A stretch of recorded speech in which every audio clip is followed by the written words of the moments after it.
You did your homework. You looked up the invoice price. You read the forums. You walked into that dealership ready. And when you drove home in that new car, you genuinely believed you had won. Here's what I need to tell you. You didn't win. You were managed. And the most unsettling part? The dealership didn't even break a sweat. Today, I'm going to show you the exact system they used on you, all 14 layers of it. Where the money actually moves. What the finance office is really doing. And the one strategy that flips the entire machine against itself. But first, a question. If I told you two people bought the exact same car, same dealership, same week, and one paid $2,400 more than the other, you'd probably assume one of them negotiated better, right? Wrong. The one who paid more thought he had the ultimate leverage. He paid cash. Keep that in your head. We'll come back to it. Let me introduce you to Marcus. Marcus is not an impulse buyer. He spent 3 weeks researching before he set foot in a dealership. He pulled the manufacturer's invoice from Edmunds. He knew the sticker price on the car he wanted was $33,400. He knew the invoice, what the dealer actually paid the manufacturer, was $30,800. So Marcus had a number, and he walked in with it. An hour of back and forth. The salesman left twice to check with his manager.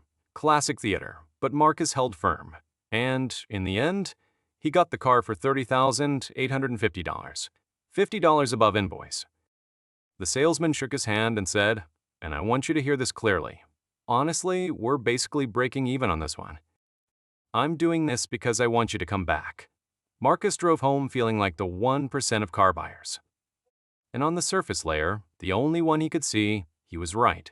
The average buyer walks out paying $3,000 to $3,500 above invoice on a new car. That's publicly available in the financial filings of AutoNation, Lithia Motors, Penske, every major publicly traded dealer group. Marcus paid $50 above that baseline. He crushed it. Except, that $50 is literally the only layer of this transaction that Marcus could see. There are 13 more, and he handed every single one of them over without a fight. The 13 hidden layers. Layer 1, dealer holdback. After the sale is done and Marcus is driven away, the manufacturer sends the dealership a check. Quietly. No fanfare. It's called the holdback, typically 2% to 3% of the sticker price. On a $33,400 car, that's $668 to $1,002 deposited into the dealership's account, with Marcus having zero awareness it exists. The invoice price Marcus used to negotiate? It doesn't reflect this money. It's already built in underneath it. Layer 2, dealer cash incentives. If the manufacturer is sitting on too much inventory of a specific model, they secretly pay dealers to push that car over others. Did Marcus happen to want the exact model the manufacturer needed to move? Maybe, he'd never know. Neither would you. Layer 3, volume bonuses, stair-step programs. This one is critical to understand. Dealerships don't make money one car at a time.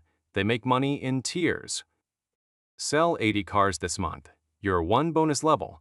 Sell 100, and every single car sold retroactively earns a higher payout. This is why dealerships get generous at the end of the month. It's not kindness. They're chasing a threshold that could be worth $40,000 to $80,000 across their entire inventory. Marcus bought his car on the 28th of the month. The dealership needed 2 more sales to hit their tier. He had more leverage than he knew. He used none of it. Layer 4, regional dealer rebates. If a region is struggling, too much competition, a slow economy, a bad season, the manufacturer can quietly fund extra rebates specifically for dealers in that area. These don't show up anywhere the public can see. No website, no consumer report, no tool. It's a private arrangement between the brand and its franchise. Layer 5, floor plan assistance. When a car arrives at the lot, the dealer borrows money to pay for it. That loan carries interest. The manufacturer often subsidizes that interest. It's another hidden reduction in the dealer's real cost. Cost that Marcus had no way to calculate, because no one outside the industry can. Layer 6, back-end program bonuses. Customer satisfaction scores. Brand compliance ratings. Service department performance.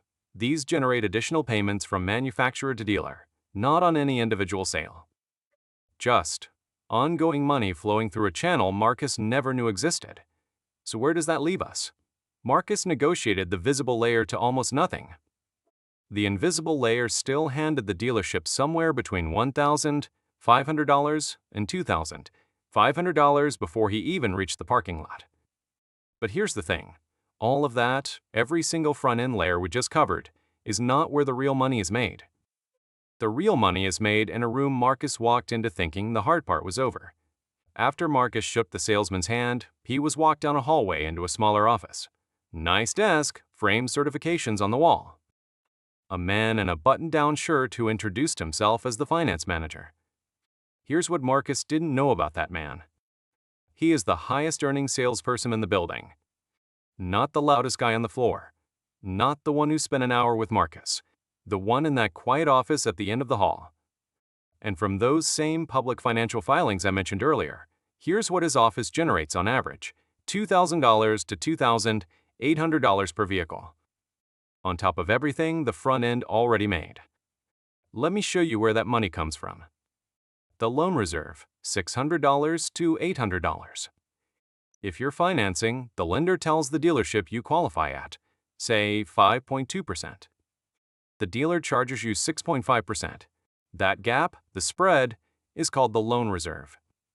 It's pure profit, split between the dealership and sometimes the finance manager personally. You signed the contract, you agreed to 6.5%. You just didn't know 5.2% was available. Extended warranty, $700 to $1,000. They hand you a glossy brochure.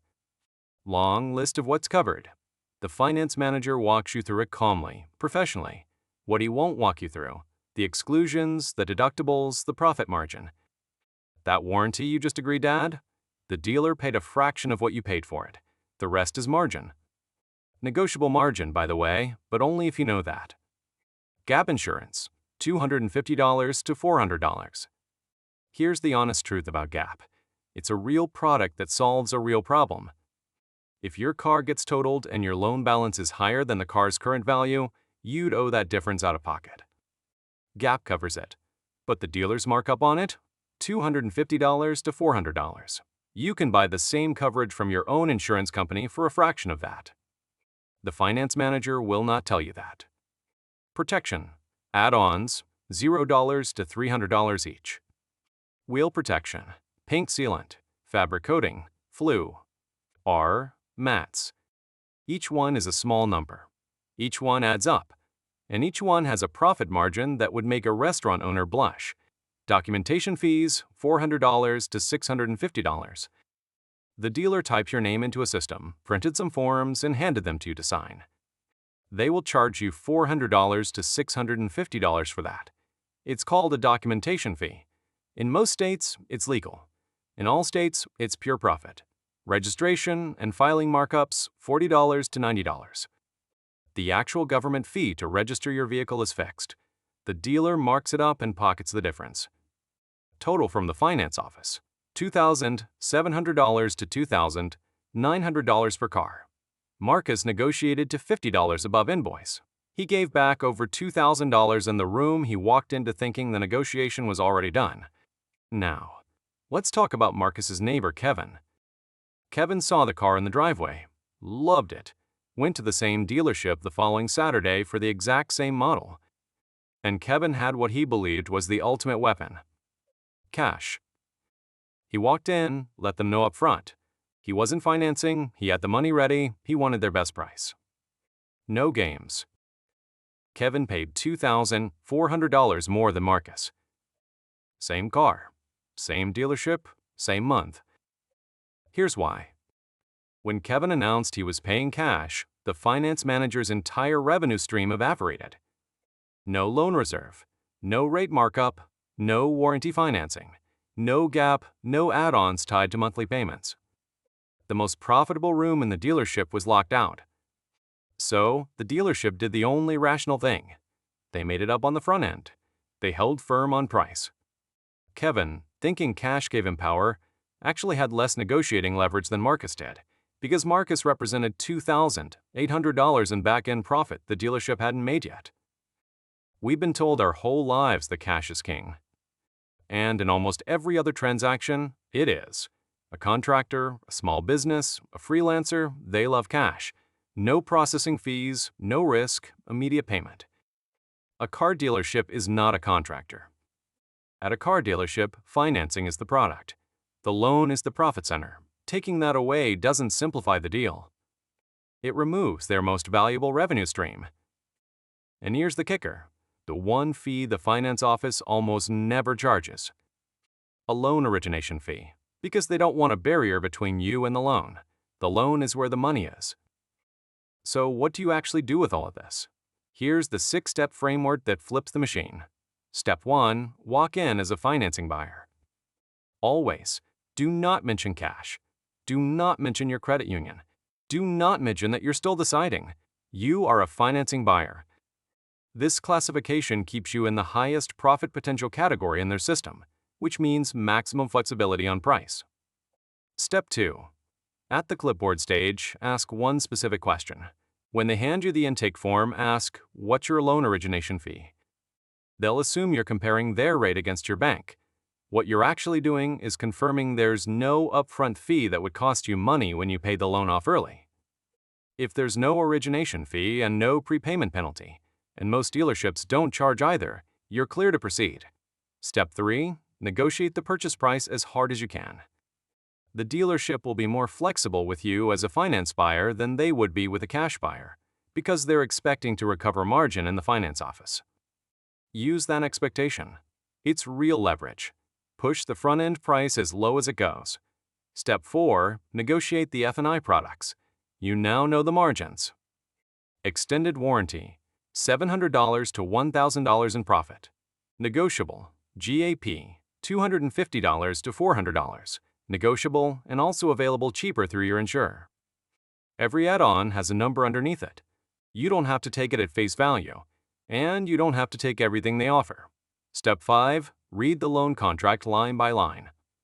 Every charge should appear under finance charges or loan fees. If it's not listed, it shouldn't be there. Confirm the interest rate matches what they quoted. And confirm in writing there is no prepayment penalty. Step 6, pay off the loan. Sign the loan. Drive home. Pay it off within the next week. You financed the car, technically. You got the financing buyer price. You avoided the cash buyer penalty. And you paid almost zero interest because you cleared the balance before meaningful interest could accrue. The entire strategy runs on 2 conditions: no origination fee and no prepayment penalty. Confirm both before you sign. If either exists, calculate whether the purchase price savings still outweigh the cost. In most cases they do, but run the numbers. The sales floor is theater. The back and forth, the manager visits, the sighing, the "I'm going to bat for you here," all of it is theater. Designed to exhaust you. Designed to make $50 above invoice feel like a victory. Because once you feel like you've won, you walk into that back office with your guard completely down. Marcus was sharp. He did his homework, he walked out paying $50 above invoice and thought he'd beaten the system. He hadn't. The system had run on him exactly as designed. The dealership made over $3,000 on a deal where the salesman said they were breaking even. Kevin thought cash was power. It cost him $2,400 more for the same car his neighbor was driving. Now you know every layer, every number, every test the dealership runs on you before you even reach the salesman. The machine doesn't stop running just because you walked in prepared. But now you know how to run it in reverse. If this changed how you see a transaction you thought you understood, subscribe to Wealth Logic. Every week, we break down the hidden math behind the financial decisions you make every day. Most people never see it. Now you do.